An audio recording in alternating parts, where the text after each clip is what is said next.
The Oklahoma Sooners got an announcement from a top 125 prospect in the country that's in their home state, announcing he's ready to make his commitment.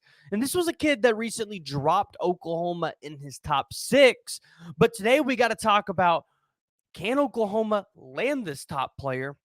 And what does this mean for a potential other top 150 player that Oklahoma is pursuing at the same exact position? Guys, before we jump into it, make sure you guys join the discussion. Give me your thoughts on whether or not you think Oklahoma is going to land Trystan Haynes on May 7th. And thank you guys for tuning into the PG Show, where we talk about all things OU athletics. Today, we're going to talk about Trystan Haynes announcing his commitment date, which is going to be on May 7th. And by the way, just a phenomenal graphic from Trystan. But this is a prospect that we have talked about for quite a while. And if you're an Oklahoma fan, you have watched this show, you know who Trystan Haynes is. Trystan Haynes is consensus across the board.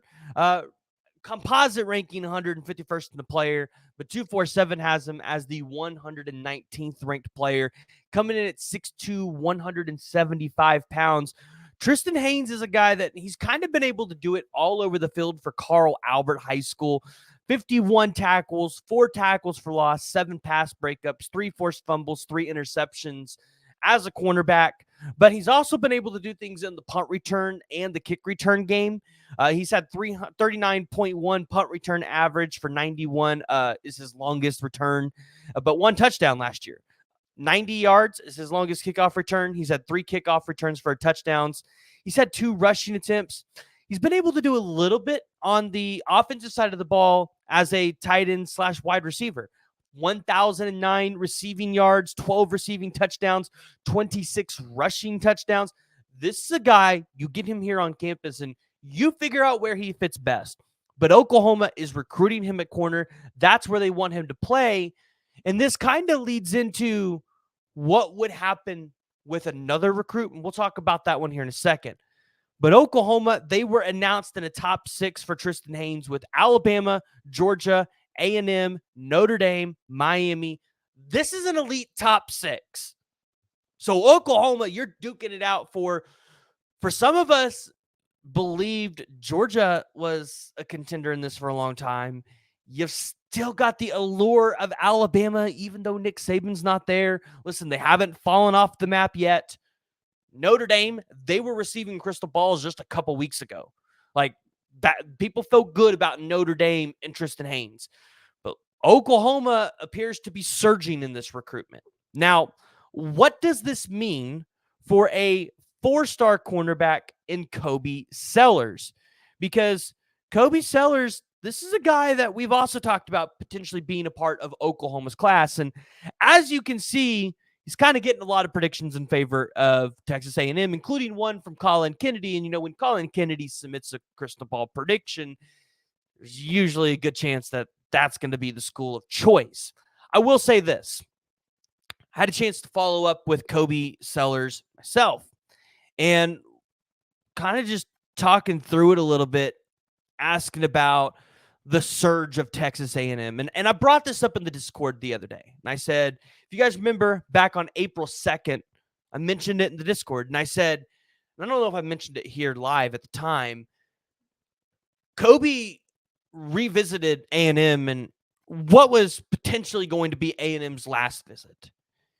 He got there and A&M with Mike Elko and this new staff really showed him what was available, what they're trying to do to change the culture and change that program and get Texas A&M back to winning 9-10 games a year, competing for an SEC championship.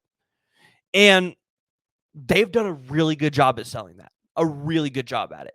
So I had a chance, I talked to him about it, and he said, no, like Oklahoma, they're still in it, haven't made a decision, but it's really tight between the schools. Now, I won't be honest, in my opinion, I think this is an Oklahoma-Texas A&M race, and I think Texas is a distant third. But the reports that say Texas A&M is leading, I don't think those are inaccurate. In my opinion, though, he still says he's going to be meeting with the Oklahoma staff before he makes the decision, middle of next week. So I want to see how that goes before I jump off the prediction that I made in November for Kobe Sellers to land at Oklahoma. But he told me, listen, Jay Valai said he wants to take him and Trystan still. So the opportunity's there for both to end up at Oklahoma. At this point, I think it's, can the staff really close on both prospects? And I guess, I'm curious to see how hard the staff tries for Kobe Sellers, because if you land Trystan Haynes, you've got 3 cornerbacks in this class. You might be able to live without a 4th, but we've talked about how the depth in the cornerback room has the potential to dwindle a little bit after this upcoming season, depending on how Gentry plays and things like that.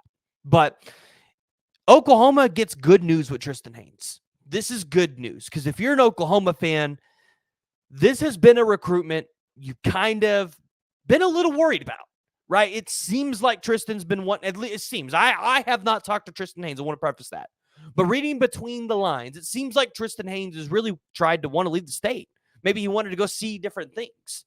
That's why you'd seen kind of these crystal balls flowing in, and why he was probably the least likely Carl Albert kid to end up at Oklahoma. But if Trystan Haynes ends up at Oklahoma, I mean, you've kind of hit the nail on the head. I mean, that would be 3 in 2025, Xavier Robinson in 2024. Maybe you count Kevin Sperry in that list, but Kevin Sperry transferred to Denton Guyer now. So, and he's not originally from Carl Albert. So I don't know if we technically count him as a Carl Albert commit, since he was committed before he ended up there. But Trystan Haynes is an elite prospect, and you get this guy on your campus, I think he could fit in a multiple set of ways. I would even be curious to see if he could play safety, because he has that kind of frame. Maybe if he's like a safety and a cornerback, depending on the matchup, you move him to safety or you move him to corner.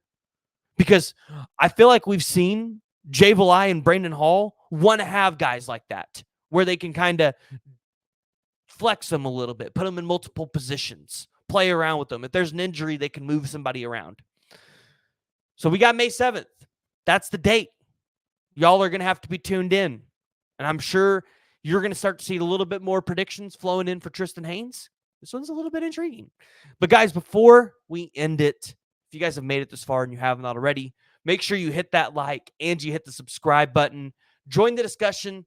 Jump in the comments. Let me know what you guys think. Does Oklahoma land Trystan Haynes? Do they land Kobe Sellers? Or are you kind of on board with me where you're going to wait until next week to see what happens with Kobe Sellers?